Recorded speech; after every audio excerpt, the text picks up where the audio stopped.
બધી દેવીઓ બહારથી આવી છે આપણા ગુજરાતનું કોઈ દેવ હોય તો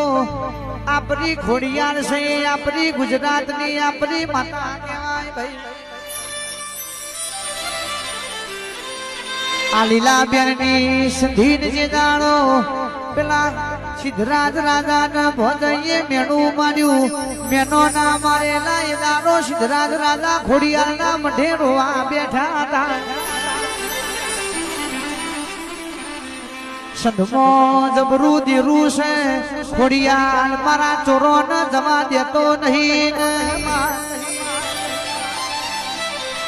એ દારા ભાવનગર ની ભાગોર ની ખોડિયાર સંધમો પહોંચી હતી સંધી નું પારું કર્યું તું વિજય ભાઈ ભુવાજી વાભળો બે મોનવી ભેગા થઈને રોમ રોમ કરે એમ મારી ખોડિયાર સંધી ને રોમ રોમ કરે છે ઓપુર સંધી આવ્યો તો હમીડિયો તન 12 મહિને જેવું નિવેદન છે તું આટલો બધો નો ટોપો ના કોમ કરે છે